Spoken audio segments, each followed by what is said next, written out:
Salam sejahtera, terima kasih karena bersama dengan saya di Nazilin Unity Channel. Dua soalan sekarang ini. Sama ada Sanusi yang dipecat sebagai Ketua Menteri Kedah atau Muhyiddin yang letak jawatan.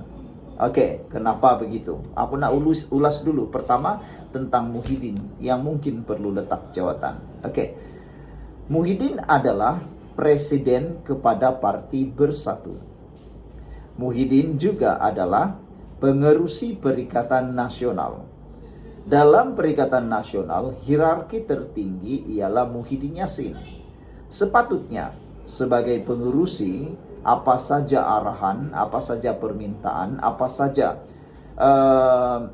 buah pikiran daripada pengerusi itu haruslah diikuti ataupun akur. Para pemimpin bawahan, ahli-ahli Perikatan Nasional, tak kiralah dia gerakan dia papas dia bersatu atau apa sekalipun, haruslah akur kepada apa yang dikatakan oleh pengerusi, yaitu Muhyiddin Yassin. Anda pun tahu, pengerusi ini punya kuasa yang besar. Dia boleh bertindak mengikut undang-undang yang telah digariskan. Jadi, kenapa Muhyiddin perlu letak jawatan?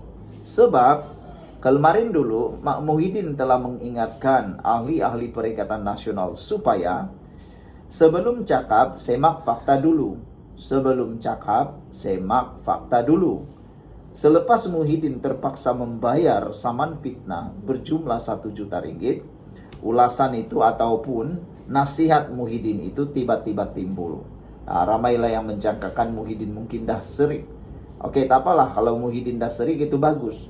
Tapi yang tak bestnya ialah apa yang Muhyiddin cakap supaya semak dulu sebelum cakap supaya tak kena fitnah, tak akan menimbulkan masalah belakang hari.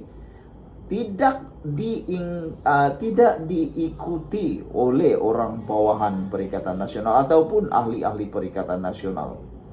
Contohnya paling terkini Razman Zakaria. Paling terkini Sanusi Mador, Menteri Besar Kedah. Muhyiddin kata sebelum cakap semak dulu. Apa yang Sanusi cakap buat?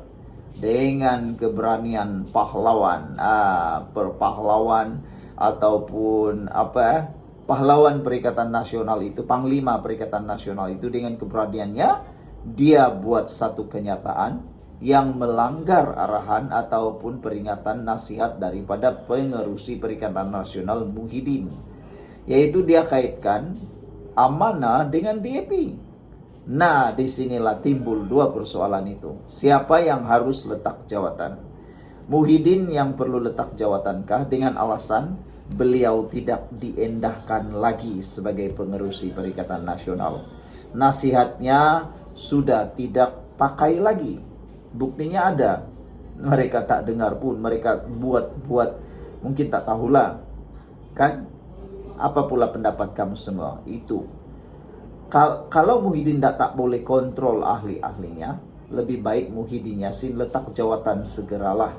Kan? Daripada bikin malu, cakap tak didengar oleh ahli, lebih baik letak jawatan dan serahkan kuasa itu kepada Hadi Awang. Manalah tahu Perikatan Nasional lebih kuat lagi kalau Hadi Awang jadi pengerusi Perikatan Nasional. Atau yang menakutkan ialah apabila mungkin jadi lebih kuat memfitnah. Itu janganlah kan. Yang kedua, kalau Muhyiddin tak letak jawatan, perlukah Sanusi dilucutkan jawatan sebagai Ketua Menteri Kedah? Kerana Sanusi memalukan Perikatan Nasional. Dan kalau Sanusi disaman, contohlah 100 juta, dia tak mampu bayar saman itu kalau dia kalah dalam kes itu, adakah Sanusi akan kehilangan kerusi dan kehilangan jawatan? Jadi sebelum kehilangan kerusi atau jawatan, kalaulah dia kalah saman nanti, lebih baiklah dia letak jawatan. Jadi tinggalkan komen Anda siapa yang perlu. Sekian, jumpa lagi. Bye-bye. Salam sejahtera. Terima kasih karena bersama dengan saya di Nazilin Unity Channel. Sanusi kini dalam bahaya besar. Ini direct to the point. Beritanya, amanah kini mempertimbangkan bukan mempertimbangkan, mahu buat laporan polis terhadap Sanusi, gara-gara tindakan Sanusi yang agak celupar. Apa ceritanya? Apa cerita sampai Sanusi bakal ditangkap kalau perlu ditangkaplah, ditahan kalau perlu ditahan. Tapi yang pastinya mungkin beliau akan disiasat habis-habisan. Baru sebentar tadi kita bacakan satu berita, Sanusi mendakwa Parti Amanah dilahirkan daripada DAP, dilahirkan dari DAP. Siapa yang berani cakap sampai macam tu? Hanya Sanusi. Saya tak berani langsung, seinci pun tak berani. Orang-orang yang lain pun tak berani langsung. Hanya Sanusi, dia kan perwira, dia kan pahlawan, dia kan general perang Perikatan Nasional PAS. Jadi besar kemungkinan hanya Sanusi yang punya general perang macam tu, jiwa general. Kalau banding Sanusi dengan Papagomo sekarang, mereka macam sama level sudahlah sekarang.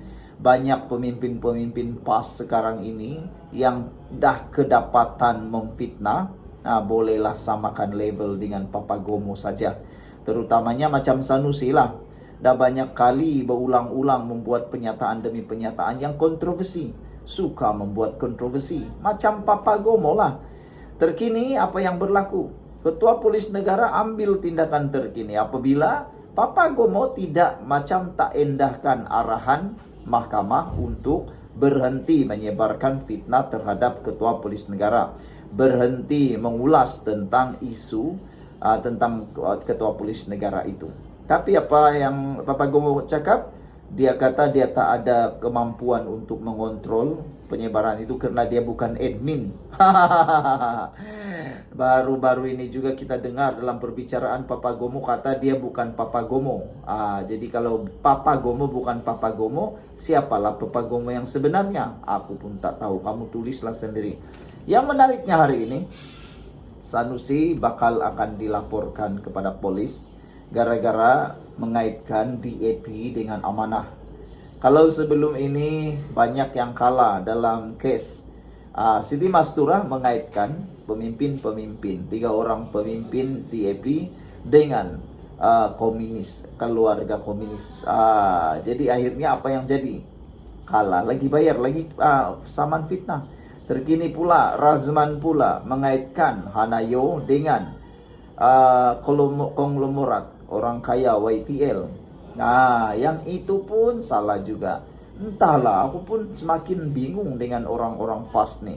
Suka sangat nak mengait-ngaitkan orang. Dan akhirnya semua yang dikaitkan tu tak betul. Semuanya salah. Jadi tak tahulah apa dorongan yang membuatkan mereka berani membuat perkaitan yang tak tepat. Membuat perkaitan dengan orang-orang yang tak tepat. Contoh yang paling senang sekarang itulah Sanusi. Dia kata Amanah lahir daripada DAP. Aduh, tak tahulah, aku pun tak terbingung-bingung lah sejak pengetahuan aku. Amanah ni lahir daripada PAS, pecahan daripada PAS, bukan daripada DAP. Entahlah, dari mana Sanusi dapat maklumatnya pun, aku pun tak tahulah. Jadi, sekian dulu, jangan lupa tinggalkan komen Anda.